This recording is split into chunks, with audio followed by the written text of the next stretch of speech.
Welcome back to Rapture Tales.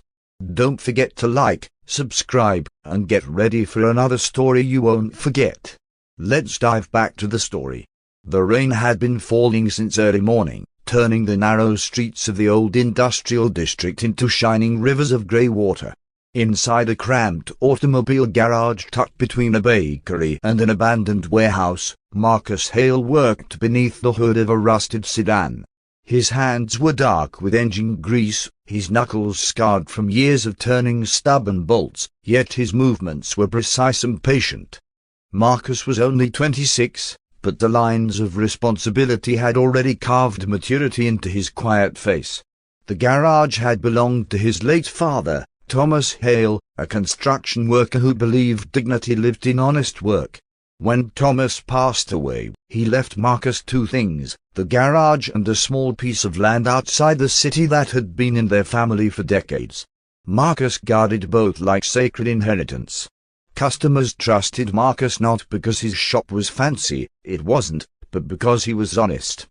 If something didn't need fixing, he said so. If the repair would cost more than the car was worth, he warned them. Many evenings, after closing the garage, Marcus sat alone at a wooden desk in the corner scribbling ideas in a worn notebook. Engines fascinated him, but electricity fascinated him even more. He had a quiet dream of designing machines that could bring affordable energy to poor communities. Yet dreams like that felt distant. Life demanded survival first. Across the city, in a modest apartment filled with textbooks and medical charts, Isabella Romero sat at a cluttered dining table studying anatomy. Her dark hair was tied back in a hurried knot, and exhaustion hovered beneath her eyes. Isabella had grown up watching her mother, Sophia Romero, struggle to pay rent and keep food on the table. Poverty had carved determination into Isabella's heart like stone. She was brilliant, ambitious, and fiercely focused on becoming a medical specialist. Her professors described her as relentless. She studied when others slept and volunteered for hospital rotations few students wanted. Isabella first met Marcus on an evening when her small car broke down near the industrial district. She pushed the car for nearly a block before spotting the dim light of his garage. When Marcus emerged wiping grease from his hands, he saw a determined woman trying to hide her frustration. He fixed the car quickly, refusing to charge her the full amount because he knew she was a student. That small act of kindness sparked their first conversation. She learned he was a mechanic who loved machines. He learned she was studying medicine with impossible determination. Their worlds were completely different, yet something about their honesty drew them together. Weeks passed, and their casual conversations turned into dinners at small street cafes where they talked for hours about the future. Isabella spoke passionately about saving lives in hospital wards, about research and surgical breakthroughs. Marcus listened with admiration, often forgetting his own exhaustion just to hear her excitement. When Isabella admitted the cost of her medical specialization would be overwhelming, Marcus quietly told her she would never have to face it alone. In that moment, neither of them understood how much that promise would eventually cost him. Marcus and Isabella's relationship grew quietly, without dramatic declarations or grand gestures. Their love was built on routine. After long days at the hospital, Isabella often visited Marcus's garage, sitting on a wooden stool while he worked. She would read medical textbooks aloud while he tightened bolts or replaced engine belts. The strange combination of medical terminology and mechanical tools became their shared world. Marcus admired Isabella's determination more than anything else. He saw her exhaustion, the nights she nearly fell asleep over textbooks, the anxiety before difficult exams. He admired how she refused to quit even when financial pressure threatened to crush her. To Marcus, supporting her felt natural. He began saving every spare dollar from the garage. He skipped meals, repaired tools instead of replacing them, and accepted extra work late into the night. Isabella, in the beginning, was genuinely grateful. She admired Marcus's patience and kindness. Unlike many people she met at the university, Marcus never tried to impress anyone. He spoke simply, laughed rarely but sincerely, and listened deeply. When she worried about her future, he reminded her she was stronger than any obstacle. But Isabella's mother, Sofia Romero, viewed Marcus differently. Sofia had spent years struggling to escape poverty. She believed his success required ruthless decisions. When Isabella mentioned Marcus, Sofia asked blunt questions about his income, his education, his social status. A mechanic, in her eyes, could never provide the life her daughter deserved. Isabella defended Marcus at first. She insisted he was hard-working and intelligent. Yet Sofia's words planted a quiet seed of doubt.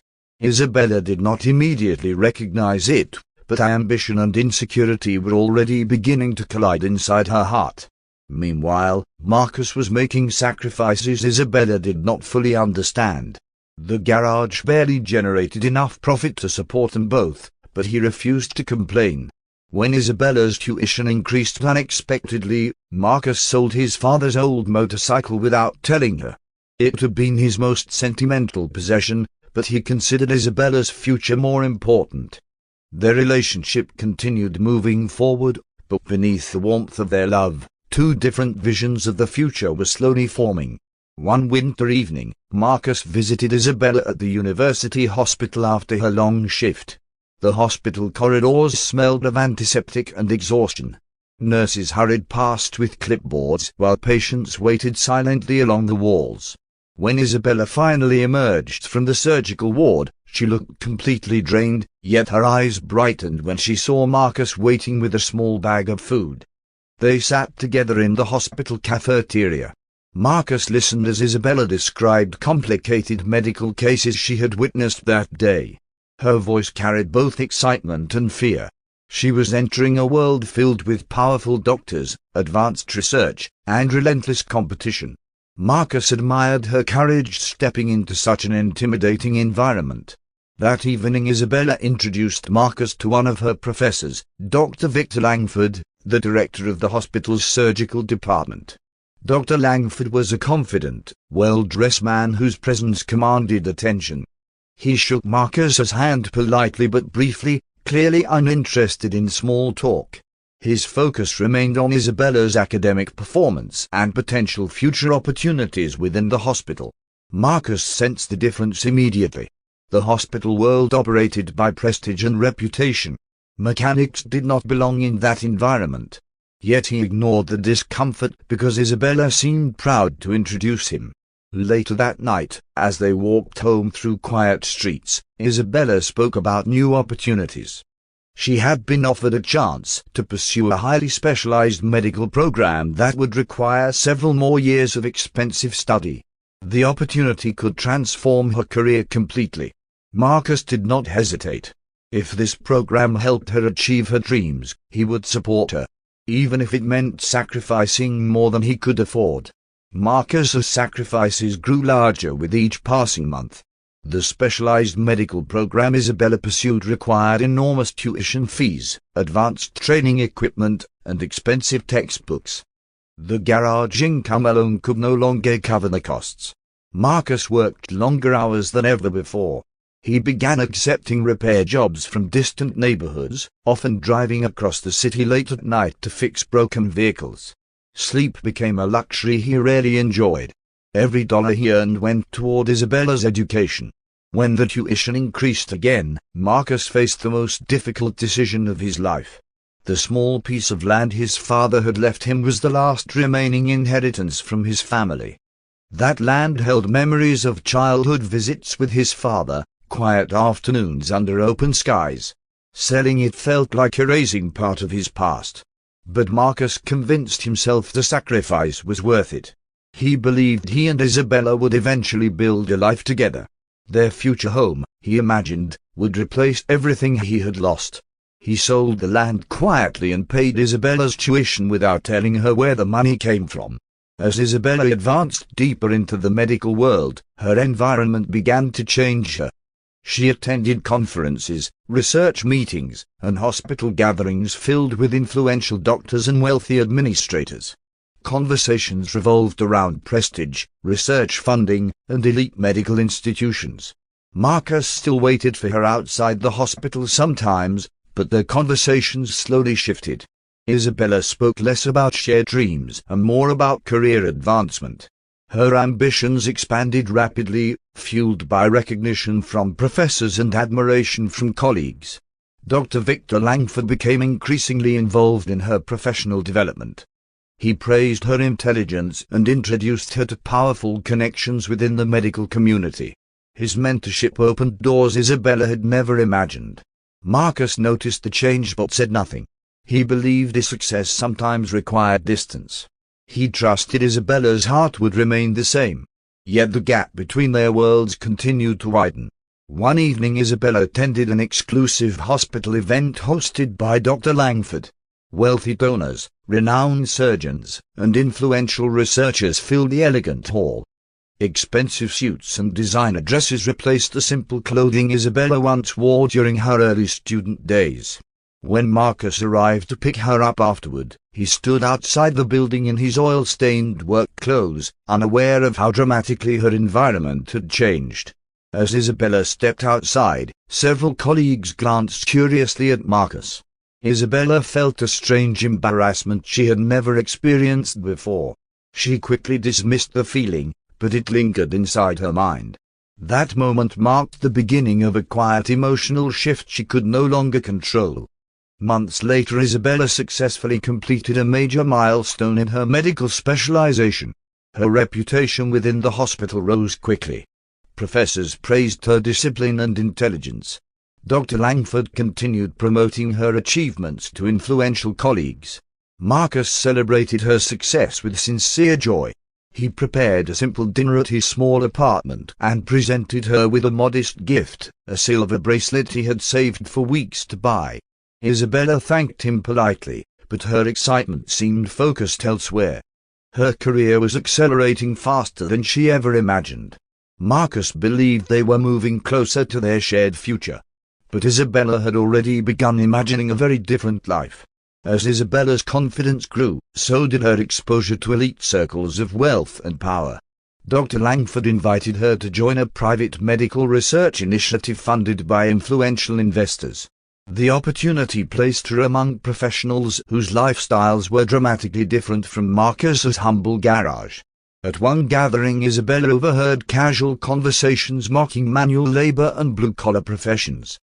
Doctors laughed about mechanics, construction workers, and factory employees as if they existed in an entirely different world. Isabella laughed along politely. Later that night she returned home feeling strangely conflicted. Marcus still loved her with unwavering devotion, but she was no longer certain she belonged in his world. Meanwhile Marcus's own life quietly began unraveling. Years of financial sacrifice had drained his resources.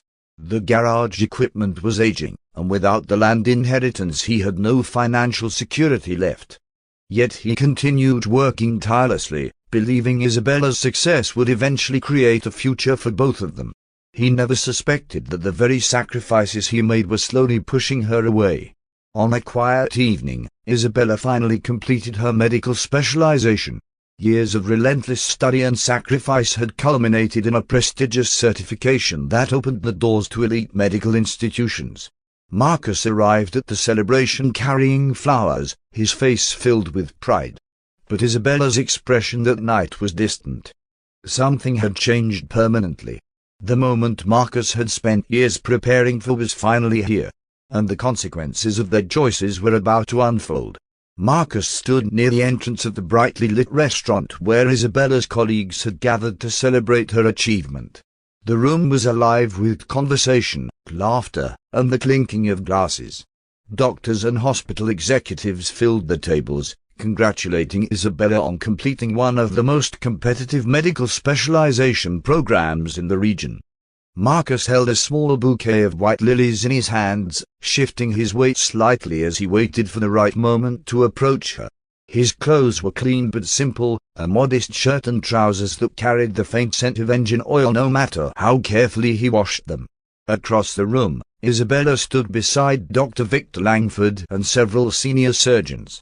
She looked different tonight. Her posture was confident, her dress elegant, and her voice carried a new authority Marcus had never heard before. She spoke about her research plans and future collaborations with prestigious hospitals. The admiration in the room was unmistakable. When she finally noticed Marcus standing near the door, a flicker of hesitation crossed her face before she forced a polite smile. Marcus approached carefully and handed her the flowers.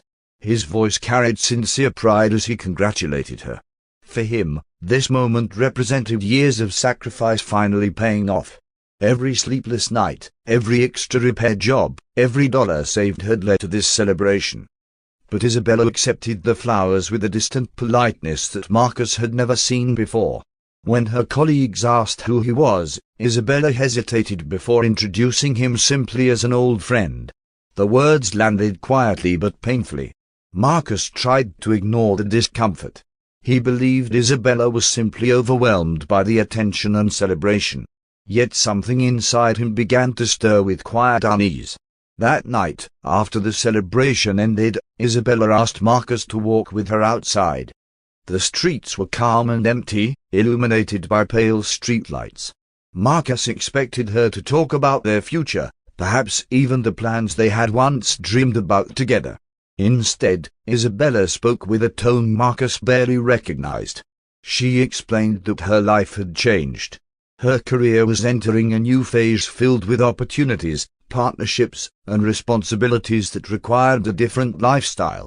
The medical world she now belonged to demanded a certain image, a certain level of social alignment. Marcus listened quietly, confusion growing with every word. Then Isabella said something that shattered him completely. She told him that what he had done for her, his financial help, his sacrifices, had been appreciated.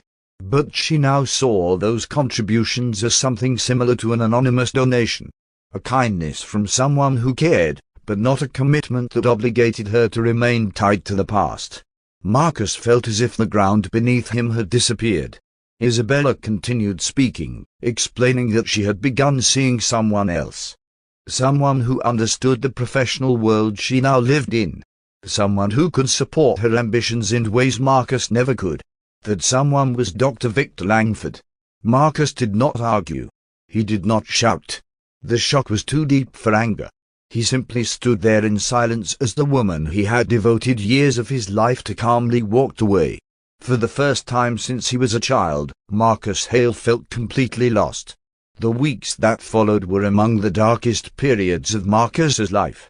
The garage that once kept him busy now felt empty and silent.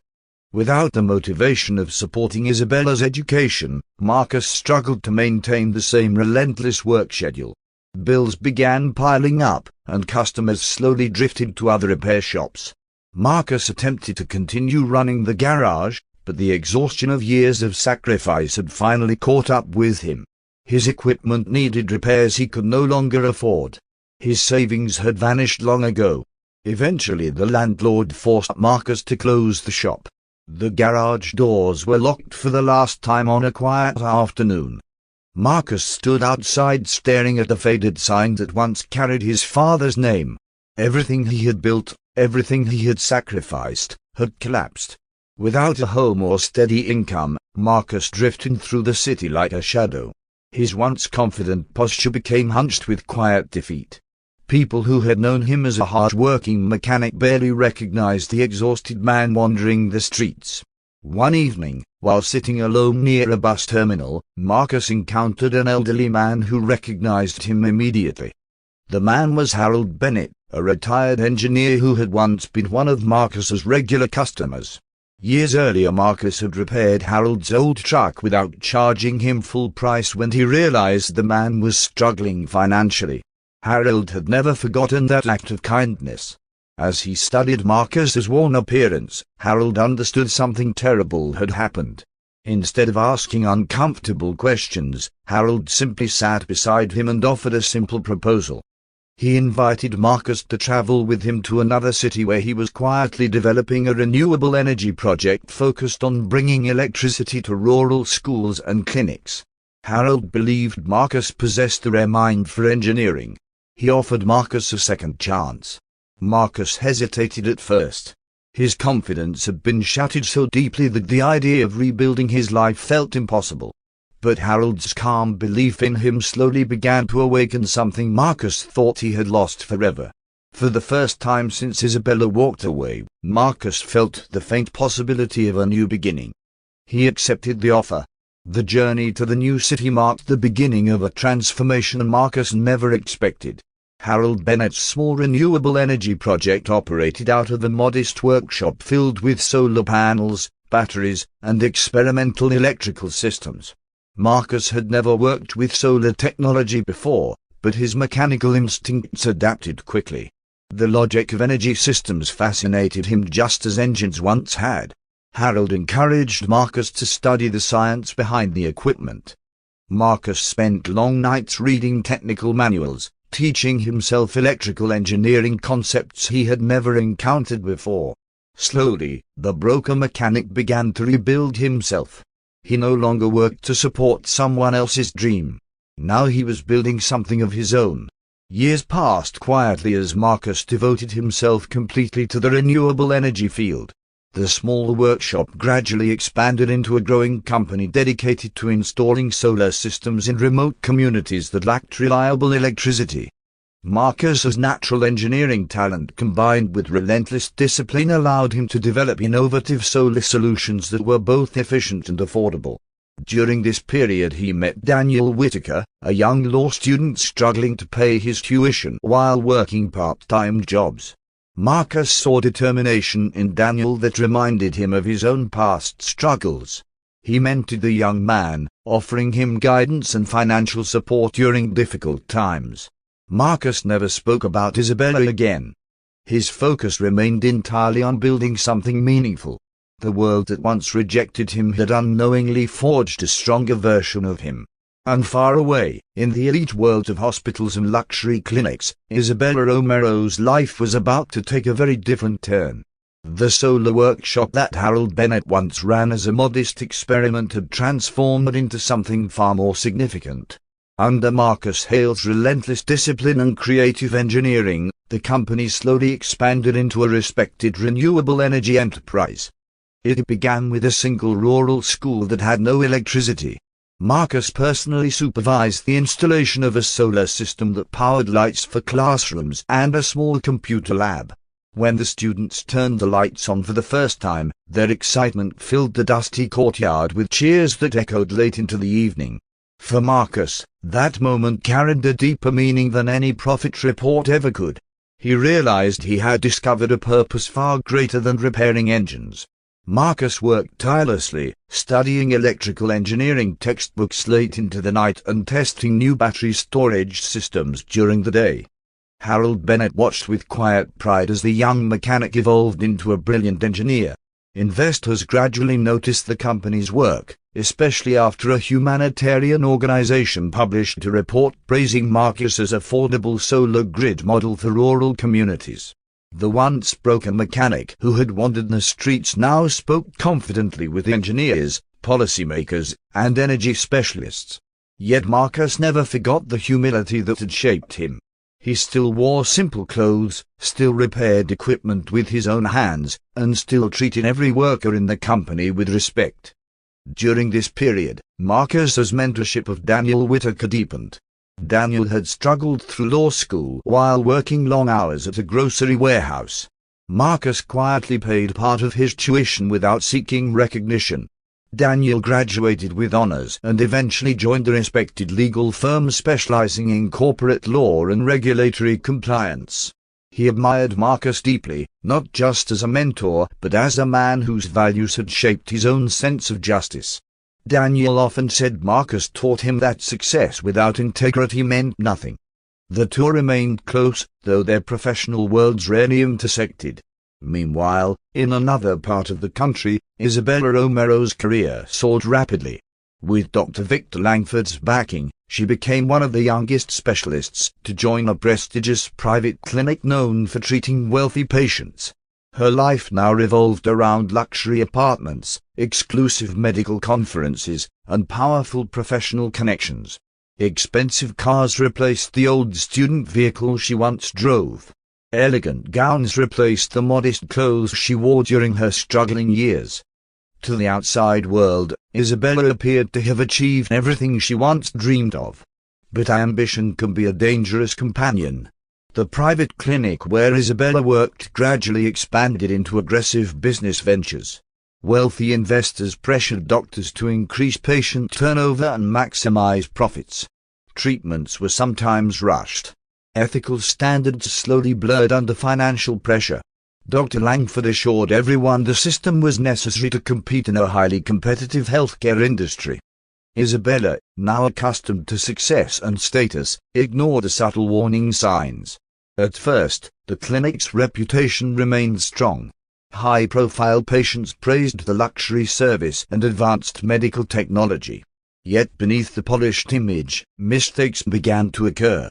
Patients complained about misdiagnoses and unnecessary procedures. Internal staff whispered concerns, but few dared challenge the powerful administrators who controlled the institution. Isabella remained focused on maintaining her elite status.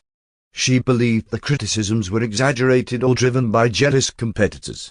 After all, she had worked too hard to question the world she had fought to enter. But the foundation beneath her career was beginning to crack. Marcus's renewable energy company, now called Helios Grid Systems, expanded into multiple regions. Entire villages that once relied on unreliable generators now operated with clean solar energy thanks to Marcus's engineering designs. Schools gained reliable lighting for evening classes, and rural clinics finally had electricity to power medical equipment. One evening Marcus visited a remote mountain clinic where his company had installed a solar system months earlier. The doctor working there explained how the new electricity allowed them to store vaccines properly for the first time. Children who once suffered preventable illnesses now received proper care. Marcus stood outside the clinic watching the solar panels absorb sunlight across the hillside. The moment filled him with quiet satisfaction. Years ago he had sacrificed everything for someone else's dream. Now he had built something that improved thousands of lives. Harold Bennett eventually retired completely, leaving the company's leadership in Marcus's hands. Marcus accepted the responsibility reluctantly, never considering himself a corporate executive. Yet his calm leadership style and technical brilliance earned him respect across the renewable energy industry. Around the same time, Daniel Whitaker began gaining recognition as a skilled defense attorney. His reputation for fairness and meticulous legal strategy attracted attention from major law firms. Daniel never forgot Marcus's mentorship and often consulted him on ethical dilemmas in his work. Neither man realized their paths would soon intersect with Isabella Romero's life again. The scandal began quietly with a single investigative article published by a medical journalist. The article raised questions about the financial practices of the luxury clinic where Isabella worked. Several former patients alleged they had been pressured into unnecessary procedures that dramatically increased medical bills. At first the accusations seemed minor. Dr. Victor Langford dismissed them as sensational journalism. However, additional complaints quickly followed. Families reported cases of negligence and misdiagnosis that resulted in serious medical complications. Government regulators opened an official investigation. Isabella found herself increasingly uneasy as auditors began examining patient records. Internal documents revealed financial incentives tied to treatment decisions. Doctors had been encouraged to prioritize expensive procedures over conservative medical care. Dr. Langford assured the staff that everything would be handled legally. But his confidence slowly eroded as investigators uncovered deeper evidence of corruption. Soon the clinic's reputation collapsed under intense public scrutiny. The legal battle that followed became one of the most widely reported medical scandals in recent years. Former patients filed lawsuits accusing the clinic of unethical practices and negligence. Government agencies suspended the institution's operating license pending a full investigation. Isabella's name appeared repeatedly in the media coverage. Though she had not designed the corrupt system, she had participated in treatments that investigators now considered questionable. Her medical license was temporarily suspended while the case proceeded. The luxury lifestyle she once enjoyed disappeared almost overnight. Investors withdrew their support, and Dr. Langford distanced himself from the controversy to protect his own reputation. Desperate for legal representation, Isabella hired a defense lawyer recommended by a colleague. The lawyer's name was Daniel Whitaker. Daniel studied Isabella's case with professional objectivity. He examined patient records, internal policies, and financial transactions associated with the clinic. The deeper he investigated, the more troubled he became. The evidence revealed a pattern of decisions driven by profit rather than patient welfare. Daniel believed in fairness, but he also believed in accountability. When Isabella met him for their first legal consultation, she appeared exhausted and frightened. The confident specialist who once commanded admiration now looked like someone confronting the collapse of everything she had built. Daniel handled the case with professionalism, though he could not ignore the ethical weight of the situation. During one meeting, Isabella casually mentioned the years she spent struggling through medical school and the sacrifices others had made for her education. Daniel listened quietly. The name she mentioned, Marcus Hale, immediately caught his attention. He did not reveal that Marcus had once mentored him. But the coincidence unsettled him deeply. The court proceedings stretched for months. Investigators presented extensive evidence showing the clinic's systemic corruption. Several doctors faced disciplinary action, and Dr. Victor Langford's professional reputation collapsed entirely. Isabella's involvement proved difficult to defend. While she had not designed the system, she had participated in medical decisions that investigators concluded violated ethical standards. The medical board revoked her license to practice.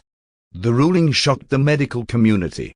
Isabella Romero, once considered one of the most promising specialists of her generation, had fallen dramatically from grace.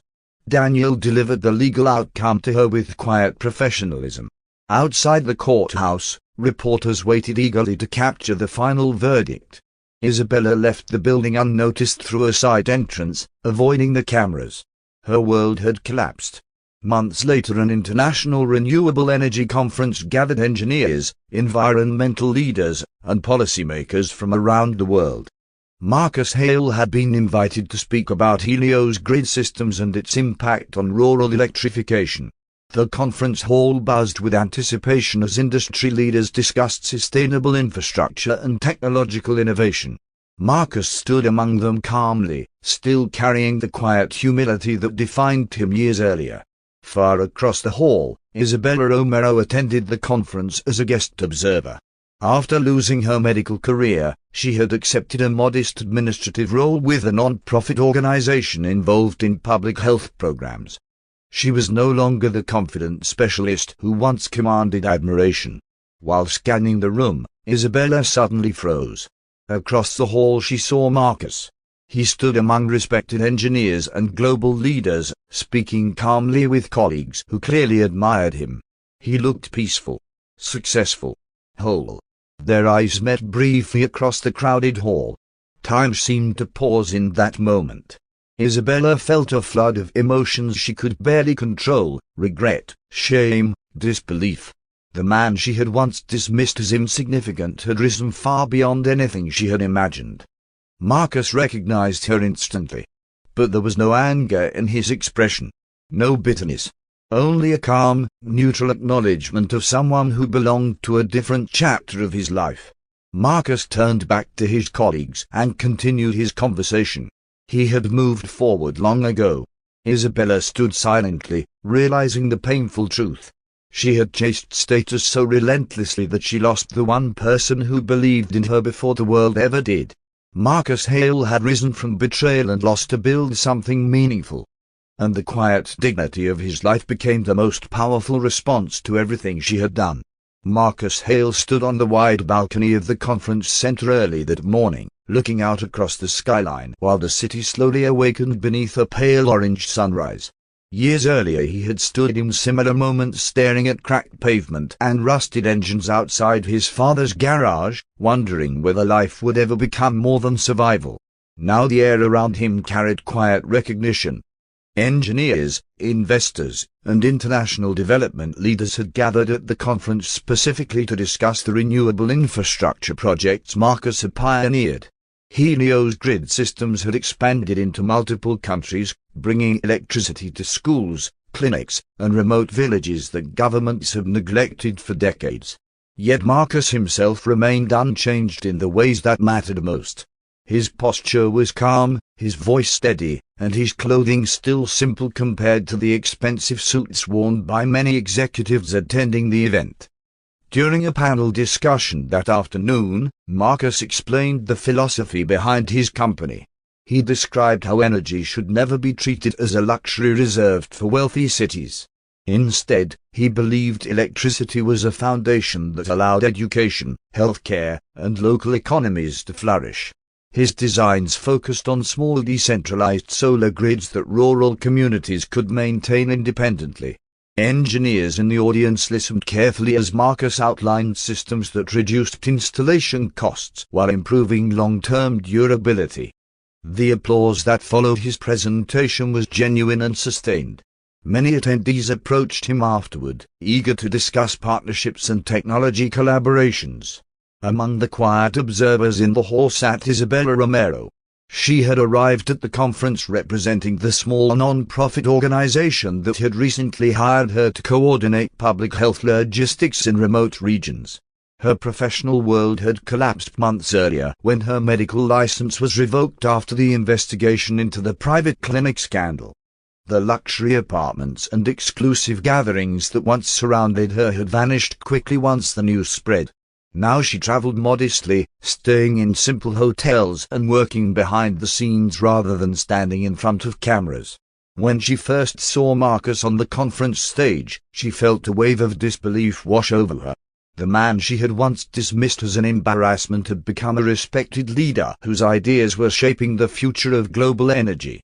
After the conference sessions ended that evening, Marcus walked through the exhibition hall where various organizations displayed renewable technologies and development initiatives. Representatives from universities and engineering firms approached him with questions about Helios grid systems' community-based models. Marcus answered patiently, explaining technical details while listening to new ideas from younger engineers who reminded him of his own early curiosity. One of those younger professionals mentioned that several non-profit organizations had begun integrating Marcus's solar systems into rural health programs. The information caught his attention because it aligned perfectly with the kind of social impact he valued most. At a nearby booth displaying public health logistics strategies, Isabella stood reviewing informational materials with her colleagues. She had tried to avoid Marcus since the moment she recognized him earlier in the conference hall. Shame had weighed heavily on her chest all day. Every success Marcus described during his presentation felt like a mirror reflecting the choices she had made years ago. She remembered the night she told him his sacrifices were nothing more than an anonymous donation. At the time she believed ambition justified everything. Now, standing quietly among non-profit volunteers instead of wealthy doctors, she understood how deeply wrong she had been. Marcus eventually walked past the booth while discussing rural clinic infrastructure with a development specialist. Isabella saw him approaching and instinctively lowered her eyes, unsure whether she had the courage to face him. Marcus noticed her at the same moment. For a brief second their eyes met again, just as they had across the conference hall earlier. The silence between them carried years of unspoken history. Yet Marcus did not stop walking. His expression remained calm, neither cold nor welcoming, simply neutral. That quiet composure struck Isabella harder than anger ever could. It meant he truly had moved on. Later that night Isabella sat alone in her small hotel room reflecting on everything that had happened since the day she ended their relationship. Her career had once felt unstoppable. Praise from professors, admiration from colleagues, and the attention of powerful administrators had convinced her that success justified every decision she made. She had believed that aligning herself with influential figures like Dr. Victor Langford guaranteed a life of prestige and security. Instead, the very system she trusted collapsed under the weight of corruption and negligence. When investigators uncovered the truth, The professional reputation she had built for years disintegrated almost instantly. Marcus's story had moved in the opposite direction. When she left him, he lost everything: his business, his home, and the inheritance from his father that he sold to support her studies. Yet instead of seeking revenge or surrendering to bitterness, he rebuilt his life quietly through discipline and purpose. He chose a path that served others rather than elevating his own status. The irony of their reversed fortunes settled heavily on Isabella's mind. She had once believed Marcus lacked ambition because he worked with engines in a small garage. Now the entire world recognized the value of the vision he had pursued. Across the city, Marcus returned to his hotel after a long day of meetings. He stood for a moment by the window overlooking the illuminated skyline. Seeing Isabella again had stirred faint memories, but they no longer carried the pain they once did. Time and purpose had healed wounds he thought would never close. The company he built had become more than a business. It was a network of people dedicated to improving lives through technology and cooperation. Marcus understood now that true success was not measured by wealth or prestige, but by the lasting impact one left behind. With that quiet realization, he turned away from the window and prepared for the next day's work, leaving the past where it belonged. Marcus woke early the next morning before the conference schedule resumed. The hotel hallway was silent as he stepped outside into the cool air of dawn. For years he had trained himself to rise before sunrise, a habit formed during the long nights he once spent studying solar engineering after exhausting workdays. Even now, despite the success of Helios grid systems, he preferred these quiet moments when the world was still. Standing outside with a cup of coffee in his hands, Marcus reviewed notes for the next day's meetings with international development groups that wanted to expand his rural electrification model into new regions. The requests had become so frequent that his company could barely keep up with the demand. Entire governments were beginning to recognize that the small, decentralized systems Marcus designed were far more efficient than massive infrastructure projects that took decades to complete. Later that morning, Marcus attended a private roundtable discussion with engineers and humanitarian leaders focused on rural healthcare infrastructure. Many clinics in isolated regions still lacked stable electricity, which prevented doctors from storing vaccines or operating life-saving medical equipment. Marcus explained how solar microgrids could solve this problem in months instead of years. As he spoke, several participants described situations where children had died simply because clinics had no power to run refrigeration systems for medicine. Those stories strengthened Marcus's resolve. The company he built would continue focusing on projects that saved lives rather than chasing corporate profit alone. The people around the table recognized that conviction immediately. Meanwhile, Isabella attended a separate session discussing global public health challenges.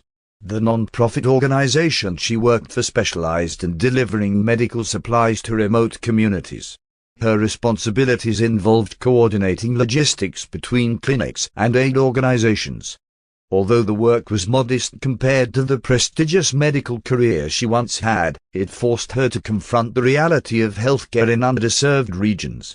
Many of the problems she saw were exactly the type Marcus's solar systems helped solve. Each presentation reminded her of the path her life had taken. Years earlier she had believed wealth and recognition were the ultimate goals. Now she understood that true medicine required humility and service. Watching engineers discuss Marcus's projects from across the room filled her with a mixture of regret and reluctant admiration. As the conference continued through the afternoon, Marcus participated in several technical demonstrations showcasing new battery storage systems that Helios grid engineers had developed. The technology allowed rural solar installations to store energy far more efficiently, providing electricity even during long periods of cloudy weather. Investors showed strong interest in the innovation, but Marcus insisted the technology remain affordable for the communities it served. Profit alone had never motivated him. The purpose behind the company had always been larger than financial success. During a break between sessions, Marcus walked through a quiet corridor leading to the conference center courtyard. There he encountered Daniel Whitaker, who had arrived to attend the final day of discussions on energy policy and legal regulations. Daniel greeted Marcus warmly, expressing pride in everything the company had accomplished. The young lawyer had built an impressive legal career of his own, but he never forgot the mentorship Marcus provided during his difficult years as a student. The conversation moved easily between professional updates and personal reflections. At one point Daniel mentioned the legal case involving the collapsed medical clinic. Marcus listened calmly as Daniel explained the outcome of the investigation and the disciplinary actions taken against several doctors involved in the scandal. Daniel did not mention Isabella directly, but Marcus understood the connection immediately. For a moment silence settled between them. Marcus simply nodded, acknowledging the past without reopening old wounds. Daniel respected that restraint and changed the subject, discussing new laws affecting renewable energy expansion. Elsewhere in the building Isabella overheard fragments of conversation about Marcus's work while standing near a group of conference attendees discussing rural infrastructure. Some described him as a visionary engineer, others as a humanitarian entrepreneur. The admiration in their voices contrasted sharply with the memories she carried from years earlier when Marcus worked quietly in a small garage. The realization settled deeply within her. She had once mistaken humility for weakness. That evening the conference organizers hosted a closing reception on the rooftop terrace of the building. Soft lights illuminated the skyline while guests gathered in small groups discussing ideas and partnerships formed during the event. Marcus moved through the crowd speaking with engineers and policy leaders who hoped to collaborate on future projects. Despite the attention surrounding him, he remained composed and approachable, listening more than he spoke. Isabella stood near the edge of the terrace looking out across the city lights. The quiet breeze carried distant sounds of traffic far below. She had debated leaving early to avoid another encounter with Marcus, but something inside her compelled her to stay. Eventually Marcus walked toward the terrace edge after finishing a conversation with a development advisor. For the first time since the conference began, they stood only a few steps apart. Neither spoke immediately. Years of shared history lingered in the silence between them. Finally Isabella turned slightly toward him and offered a quiet greeting. Marcus returned the greeting with the same calm neutrality he had shown earlier. His voice carried no anger or resentment, only the composure of someone whose life had moved far beyond old conflicts. Isabella hesitated before speaking again. She admitted she had followed the news about Helios Grid Systems and knew the company had changed thousands of lives. Her voice trembled slightly as she acknowledged the sacrifices Marcus once made for her education. She did not ask for forgiveness or attempt to justify her past decisions. Instead she simply said she had come to understand the cost of the choices she made. Marcus listened without interrupting. When she finished, he responded gently but honestly. He explained that the past had shaped both of their lives in ways neither could have predicted. The years after their separation had been painful, but they also forced him to discover a purpose he might never have pursued otherwise. He told her that resentment would only have trapped him in the same place he once stood, broken and directionless. Letting go had been the only way forward. Isabella felt a quiet wave of emotion hearing those words.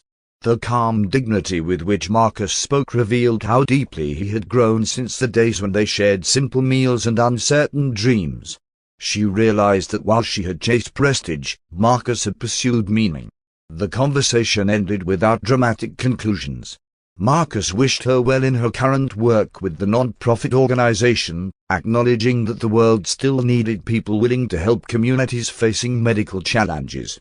Isabella thanked him sincerely. There was no attempt to rekindle their past relationship, no lingering expectation of reconciliation. They parted quietly among the crowd of conference guests. Later that night Marcus returned to his hotel room feeling a sense of closure he had not expected. Seeing Isabella again confirmed something he had slowly realized over the years. The pain of betrayal had not destroyed him, it had redirected him. Without a turning point he might never have discovered the path that led to Helios Grid Systems or the countless lives the company now touched. Across the city, Isabella walked back to her modest hotel, reflecting on the conversation. She understood that karma had not arrived as dramatic revenge or public humiliation. Instead, it appeared as a quiet lesson in humility and consequence. Marcus had risen through perseverance and purpose, while she had lost everything chasing status at the cost of loyalty. The following morning the conference concluded and participants began departing for their respective cities. Marcus boarded a flight to oversee a new solar installation project in a mountainous region where several rural clinics still lacked electricity. Isabella returned to her non-profit office where shipments of medical supplies awaited distribution to isolated communities. Their lives continued on separate paths. Yet the truth of their story remained clear. Marcus Hale answered betrayal not with anger, but with a life rebuilt through discipline, service, and quiet strength. And in the end, that life became the most powerful form of karma. As this story comes to an end, remember that behind every luxury lies a truth few ever see.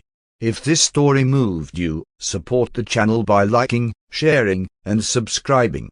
Until the next unforgettable true story, stay inspired and stay curious.